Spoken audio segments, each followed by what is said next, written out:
Eto mga kababayan, maganda yung may aircon ka. Kasi, masarap ang tulog mo, lalo na pag tag-init. Pero, hindi ibig sabihin na may aircon ka, ay hindi mo naaalagaan. So ito, papakita ko lang, alam naman ng iba na ito eh. Pero, meron pa rin hindi alam. Kumbaga, gagamit na lang, gusto na lang magpalamig, matulog, hindi nila iniisip na kailangan din i-maintain. Ito, isa ito para mapanatiling malamig at maging matipid sa kuryente ang paglinis ng kanyang filter. Yung ibang mga aircon, hinihila lang dito yan pababa. So ang gagawin natin dito, tanggalin natin.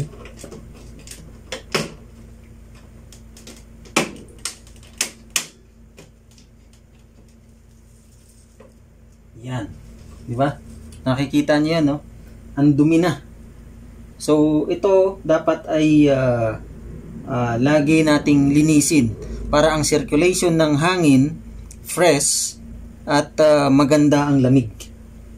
Ito, tatanggalin natin to. Kailangan dahan-dahan kasi magtatalsikan yan eh. Yan. Yan o, ang dumi, di ba? Pati ito tatanggalin din natin yan. So, ito muna lilinisin ko. Ang dumi na oh. Pinabayaan ko eh. So ngayon, kailangan nating linisin. Ngayon, ito naman ang tatanggalin natin. Para idamay na rin natin ito sa paglinis. Yun. Ipupus mo lang siya. Tapos, yun. Tanggal na, di ba?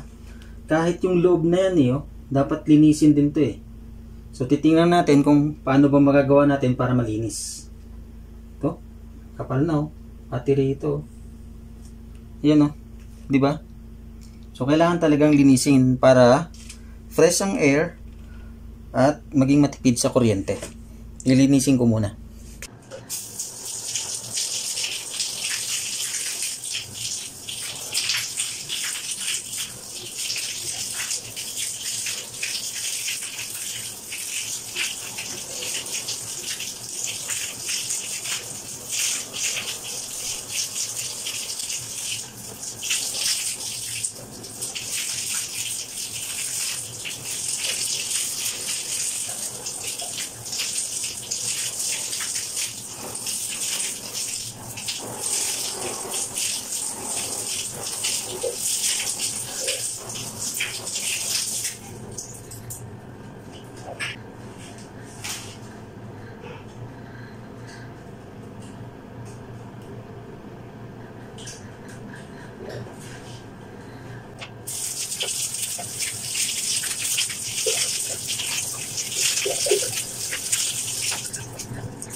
Yan, tulad niyan makikita nyo yung mga puti-puti na yan, mga yan mga alikabok na dumikit na.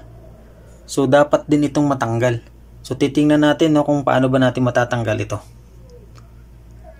So maraming paraan para malinis ito Pwedeng tanggalin itong buo, ibababa, huhugasan ng pressure water with chemical or kahit tubig man lang. Pero ang gagawin natin ngayon yung pansamantagal. Kumbaga, hindi naman natin basta-basta matatanggal. Gagamit tayo ngayon ng vacuum. Kasi malambot pa naman siya. Madali pa siyang matatanggal. So, titingnan natin kung okay siya. So, wala tayong nakitang brush. Ito gagamitin natin. Yun. Kasi hindi siya kaya basta-basta ng vacuum. So ito gamitin natin brush. Toothbrush. Tapos babacuum ko na lang ulit mamaya. Pwede pala ito. Kung meron kayong paintbrush, yun maganda rin yun. Para hanggang sa loob. Dami na So pagka ginawa nyo to, Bali, makakatipid sa kuryente kasi maganda ang pagpasok ng hangin. So, ang lamig niya, mabilis lumamig. Actually, pwedeng tanggalin to eh. Pero ayoko nang tanggalin. Itong buong frame na to, pwede tanggalin para mabilis linisin.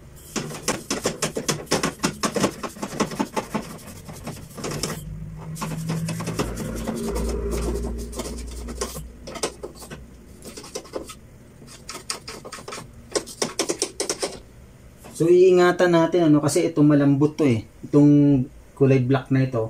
So, nabibend. Tulad nun, nabend na siya. So, kailangan dahan-dahan natin. Huwag masyadong idiin.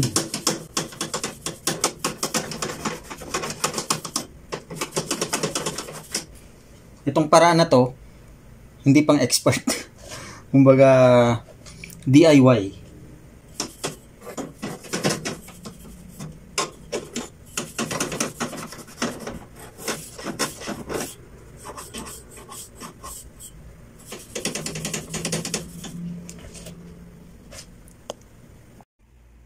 So ayan na nalinis na natin.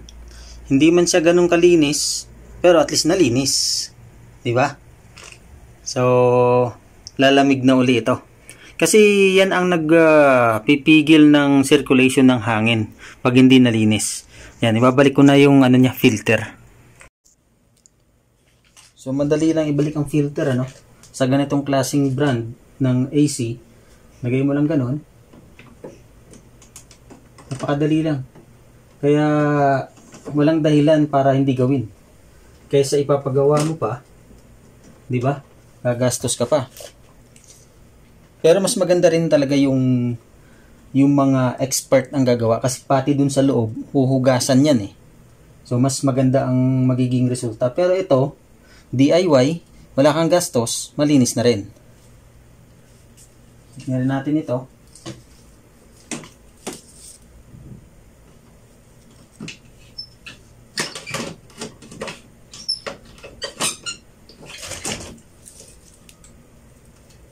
Lang natin at push.